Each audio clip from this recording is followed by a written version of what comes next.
Brought to you by TechnoSpark 20 series smartphones. I'm superhuman. अब देखिए ना किस तरीके से उपेंद्र कुशवाहा जी को काराकाट में लोगों ने फंसा दिया। पवन सिंह जो वहां चुनाव लड़ रहे हैं वो अपने मन से थोड़े लड़ रहे हैं, भारतीय जनता पार्टी के द्वारा उनको लड़ाया जा रहा है। वो भारतीय जनता पार्टी का जग जाहिर है कि उनके टॉप लेवल पे जितने भी नेता हैं उनके डायरेक्ट संपर्क में है। उनको तो इंडिया गठबंधन से भी चुनाव लड़ने का ऑफर था, लेकिन पता चला कि इन्हें सामने भाजपा है। बस में भीड़ रहे हैं और सम्राट जी को स्टेज छोड़ के जाना पड़ रहा है।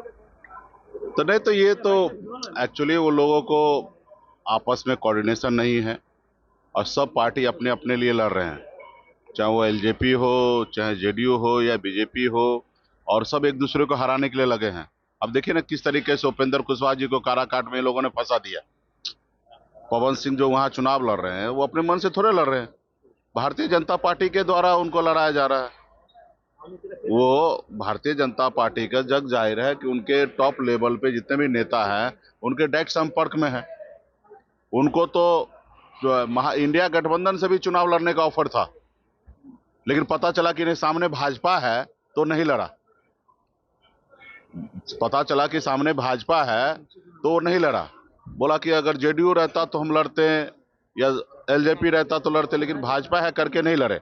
यानी कि भारतीय जनता पार्टी से जो व्यक्ति इतना डरे वो कैसे वहां पे चुनाव लड़ेंगे उपेंद्र कुशवाहा जी को हराने के लिए। तो आपस में वो लोगों का तालमेल नहीं है और ये तो होना ही है। और उनको लग रहा है कि अभी माहौल नहीं है, हमारा बेइज्जती हो रहा है, तो मंच को छोड़ के जा रहे हैं। ये कोई नई बात थोड़े है। प्रधानमंत्री के रोड शो के बाद पहले ही अब हेमंत विश्वकर्मा का एंट्री बिहार में होने वाला है। उसके बाद योगी आदित्यनाथ भी आ रहे हैं। तो क्या लगता है कि 40 और 400 का नारा जो बीजेपी वाले दे रहे हैं तो क्या पार कर पाएंगे जो ये लोग नेता, जो बड़े बड़े नेता जो देखिए, आप भी 400 बोलते बोलते हंसने लगे, तो हंसी का बात है। देखिए, बिहार आए, सबका स्वागत है। बिहार आइए, बिहार में घूमिए। मेरा एक ही आग्रह है कि सिर्फ चुनाव के समय नहीं, बाकी समय में भी आए, बिहार के लिए सोचिए, बिहारी के लिए सोचिए, बिहार के युवा के लिए सोचिए, बिहार के किसान के लिए सोचिए। सिर्फ चुनाव के टाइम में सिर्फ उन्माद फैलाने के लिए आ रहे हैं तो ये सही नहीं है। आपके लिए ये सब चीज करने के लिए 365 दिन है और सभी ने आपका नौटंकी देखा है कि किस तरीके से धर्म के ऊपर आप राजनीति करते हैं। ये सभी ने देखा है। आप अपने आप को हिंदू सनातन कहते हैं, गौ माता का रक्षक कहते हैं, और वही बीफ कंपनी से 250 करोड़ रुपया का चंदा ले लेते हैं ताकि वो बीफ कंपनी वाला और ज्यादा पशु को कत्लेआम करे और आपको ज्यादा मुनाफा आपको पहुंचाए। तो ये सिर्फ चुनाव में ये लोग ढोंग कर रहा है। ना इनको विकास से मतलब है, ना विरासत से मतलब है। सिर्फ ये नौटंकी कर रहे हैं, ढोंग कर रहे हैं। बड़े बड़े पोस्टर पे लिखा है कि विरासत भी रहेगा, विकास भी रहेगा। अरे ना विकास है ना विरासत है, सब ढोंग है। आपको सिर्फ सत्ता में रहना है, गरीब पिछड़ा दलित को अधिकार को खाना है, भी सिर्फ यही भारतीय जनता पार्टी का मूल मंत्र है। कभी भी भारतीय जनता पार्टी या उनके पीछे में जो पर्दे के पीछे आरएसएस है, जो भारतीय जनता पार्टी को मदद करके इस मुकाम तक लाए, कभी आरएसएस का सोच ही नहीं है कि गरीब पिछड़ा दलित आगे बढ़े। आप आजादी से लेकर अब तक देखिएगा, हमेशा आरएसएस ने आरक्षण का विरोध किया, हमेशा समीक्षा करने की बात की है। मंडल बनाम कमंडल उन्होंने चालू किया। पिछड़ा दलित ये राज नहीं कर सकता है, जन्मसिद्ध अधिकार है उसको गुलामी करने का, ये आरएसएस का हमेशा एजेंडा में रहा है। तो ये लोग हमेशा गरीब पिछड़ा दलित को साथ नहीं लेना चाहता। उनके हाथ से ये लोग जब पानी नहीं पीता है, जब हमारे हाथ से चाय नहीं पीता है, ये मेरी आवाज कैसे संसद भवन में बुलाए उठाएगा? हमारे बेहतरी के लिए कैसे पॉलिसी बनाएगा?